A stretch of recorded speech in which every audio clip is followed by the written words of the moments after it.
اردو اور ہندی بر صغیر پاک و ہند کی اہم زبانوں میں شمار ہوتی ہیں۔ دونوں زبانیں بولنے میں زیادہ فرق نہیں رکھتیں، مگر ان کی لکھائی الگ ہے۔ جو فارسی رسم الخط جانتے ہیں وہ دیوناگری رسم الخط کو نہیں سمجھ سکتے، اسی طرح جو دیوناگری رسم الخط میں لکھتے ہیں وہ فارسی رسم الخط سے ناواقف ہیں، کیونکہ ان دونوں میں لکھائی اور سرمایہ لفظی کے حوالے سے بہت زیادہ بعد ہے۔ ڈاکٹر سہیل بخاری اردو اور ہندی کے حوالے سے لکھتے ہیں، اردو اور ہندی ایک ہی بولی کے دو نام ہیں۔ جب اس بولی میں سنسکرت کے بول ملا کر بولتے ہیں تو اسے ہندی کہتے ہیں، اور جب اس میں عربی فارسی کے بول بھر لیتے ہیں تو اردو کہنے لگتے ہیں۔ ان میں دوسرا بھید یہ ہے کہ ہندی دیوناگری لپی میں لکھی جاتی ہے اور اردو فارسی لپی میں لکھی جاتی ہے۔ ان دو بھیدوں کو چھوڑ کر ان میں اور کوئی بل نہیں ہے، ان کا سبھاؤ اور ڈھانچہ ایک ہے، اس لیے دونوں کی کہانی بھی ایک ہی ہے۔ ڈھانچہ تو ایک ہو سکتا ہے مگر ان دونوں کی کہانی ایک نہیں، دونوں الگ الگ اپنا وجود رکھتی ہیں، اور موجودہ دور میں دونوں رسم الخط سے ہٹ کر بھی کافی حد تک لسانی اختلافات پائے جاتے ہیں۔ گریڈسن اس حوالے سے لکھتے ہیں، زبان اور تمدن کا ارتقاء قوموں کے باہمی اختلاط اور ارتباط سے نئے رنگوں میں ڈھلتا رہتا ہے، اور انسانی فطرت تبدیلی چاہتی ہے، اور یہی تبدیلی ترقی کا باعث بھی ہوتی ہے۔ تہذیب و تمدن اور زبان پر فاتح و مفتوح کے رشتے سے سب سے زیادہ اثرات مرتب ہوتے ہیں۔ اس کے علاوہ تاجر، سیاح، مذہبی تبلیغ کرنے والے، خانہ بدوش، درویش، فقراء، اولیاء، تہذیب، تمدن، ثقافت اور زبان کے اثرات کو ایک جگہ سے دوسری جگہ تک لے جانے میں اہم کردار کے حامل ہوتے ہیں۔ یہاں پر آنے والے فاتحین اپنی زبان اور بولیاں ساتھ لاتے رہے، جو یہاں کی زبانوں اور بولیوں پر اپنے اثرات مرتب کرتی رہیں۔ اردو کے بارے میں ڈاکٹر سہیل بخاری لکھتے ہیں، اردو بھی دوسری بولیوں کی طرح بہت ہی پرانی بولی ہے، جس کا جنم دن نہیں بتایا جا سکتا، کیونکہ اس کا کوئی ثبوت کسی کے پاس نہیں ہے۔ پر چار بدیسی بولیوں ویدک، سنسکرت، فارسی اور انگریزی میں ملا ہوا اس کا پٹ اس کے پرانے پن کا ایک ایسا ٹھوس اور پکا ثبوت ہے کہ اسے جھٹلایا نہیں جا سکتا۔ خسرو، جنہیں قدیم اردو کے سب سے پہلے اور اولین شعراء میں شمار کیا جاتا ہے، کہ گیتوں کی زبان برج بھاشا اور ان کی پہیلیوں اور کہہ مکرنیوں میں کھڑی بولی اور برج بھاشا کی ملی جلی زبان ہے۔ ان کی شاعری سے پتہ چلتا ہے کہ اب یہ زبان نکھرتی جا رہی ہے، اور اس میں کئی دوسری زبانوں کے الفاظ شامل ہو گئے ہیں جو کہ دہلی میں یا اس کے گرد و نواح میں بولی جاتی ہیں۔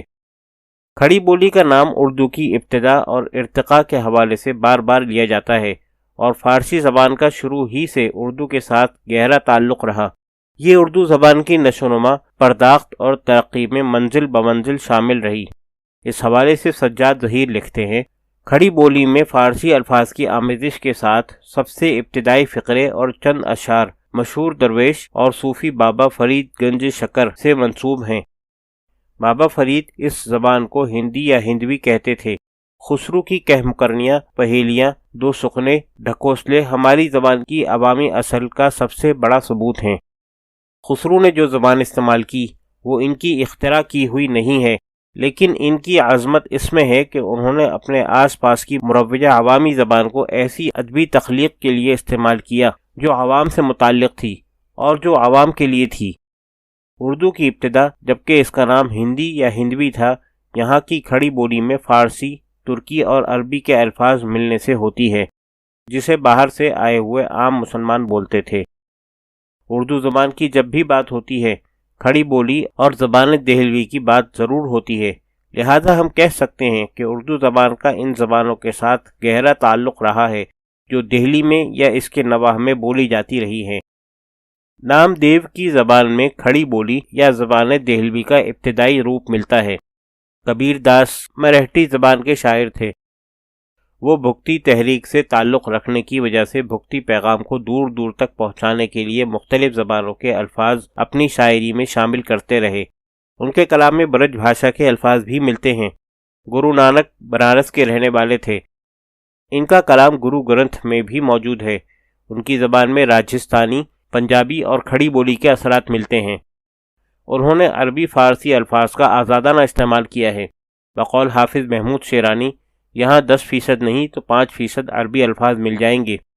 ضیاء الدین خسرو کی خالق باری ایک منظوم لغت ہے جو کہ مبتدیوں کو فارسی زبان سکھانے کے لیے لکھی گئی۔ اس کا سن تصنیف 1621 عیسوی ہے۔ اردو پر جیسا کہ محققین نے کہا ہے، ہندوستان میں بولی جانے والی زبانوں کے اثرات سے پاک نہیں، جگہ جگہ سے الفاظ کا ذخیرہ لے کر لسانی توانائی حاصل کرتی رہی ہے۔ حافظ محمود شیرانی لکھتے ہیں، شمالی ہند کے مصنفین میں سب سے پیشتر محمد افضل پانی پتی یا جھنجھانوی ہیں، جو 1035 ہجری میں بعہد جہانگیر وفات پاتے ہیں۔ ان کا 12 ماسہ بہت مشہور ہے۔ یہ تصنیف، جس میں فارسی اثرات بہت نمایاں ہیں، برج کے اثرات سے بھی خالی نہیں ہے۔ یہ بکٹ کہانی کے نام سے مشہور ہے۔ 1688 عیسوی کی تصنیف عاشور نامہ، جو کہ 3544 اشعار پر مشتمل ہے، جس کی زبان بالائی دواب کی قصباتی زبان ہے، اس میں بھی فارسی اثرات موجود ہیں۔ آس پاس کے رہنے والوں کی بدولت ایک بولی کے اثرات دوسری بولی تک منتقل ہوتے رہتے ہیں۔ یہ ذخیرہ الفاظ ضم ہو کر زبان کا حصہ بن جاتا ہے۔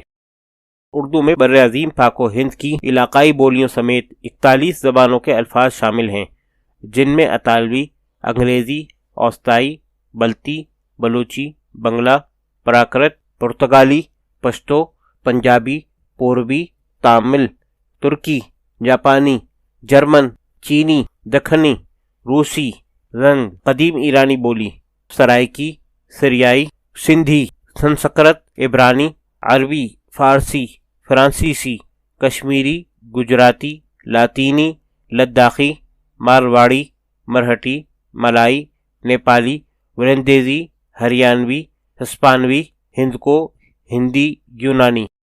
مولانا ابوالکلام آزاد کی زبان میں تعریب و تفریز کی انتہا ہے، اور مولانا اشرف علی تھانوی کی تفسیر قرآن میں، جو اردو میں ہے، عربی الفاظ کی اوسط فی صفحہ 185 ہے۔ اردو میں اس وقت 20 سے 45% الفاظ انگریزی کے ہوتے ہیں۔ اس سے پتہ چلتا ہے کہ اردو زبان پر بہت سی بولیوں کے اثرات پڑتے ہیں۔